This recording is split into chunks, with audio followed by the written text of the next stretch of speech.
तिकडे संभाजीनगरमधून एक धक्कादायक बातमी हाती येते। एक 23 वर्षीय गर्भवती महिलेचा उपचारादरम्यान मृत्यू झालाय। संभाजीनगरच्या छाबडा हॉस्पिटलमध्ये हा धक्कादायक प्रकार घडला। यानंतर संतप्त नातेवाईकांनी उस्मानपुरा पोलीस स्थानकात ठिय्या आंदोलन केलं। मृतदेहासह नातेवाईक पोलीस स्थानकात धडकले। हॉस्पिटलवर कारवाई करून गुन्हा दाखल करावा अशी मागणी यावेळी करण्यात आली। उस्मानपुरा पोलीस स्थानकात मोठा बंदोबस्त सध्या तैनात आहे। मुस्कान सालम चाऊस असं मृत महिलेचं नाव आहे। पोलिसांनी संबंधित डॉक्टरांवर कारवाईचं आश्वासन दिल्यानंतर नातेवाईकांनी मृतदेह ताब्यात घेतला।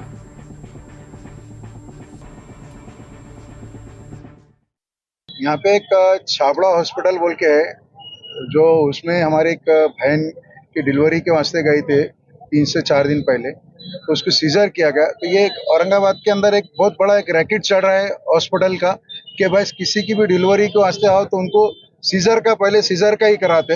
तो उसके इसमें उनकी एक डेट हो गई। उन्होंने उनके नातेवाईक को पूछे नहीं और कुछ नहीं, उन्होंने एमजीएम में भेज दिए और वहाँ डेट हो गई। तो उसकी वजह से पूरा एक रोष था हॉस्पिटल के ऊपर। तो हमारे साथ में हमारे पूरे नगर सेवक एमआईएम के और यहाँ उस्मानपुरे के जिम्मेदार सारी चीजें यहाँ पे हम लोग यहाँ पे आए और यहाँ पे नुमाइंदगी की मजलिस इत्तेहाद मुस्लिम की तरफ से। यहाँ पे डीसीपी साहब, तो तुम्हारे एसीपी साहब, इनसे बात की। बात करने के बाद में एक गुन्हा दाखिल किया गया हॉस्पिटल की तरफ। प्रसूती दरम्यान महिलेचा मृत्यू झालेला आहे। त्याबाबत नातेवाईकांची तक्रार आहे।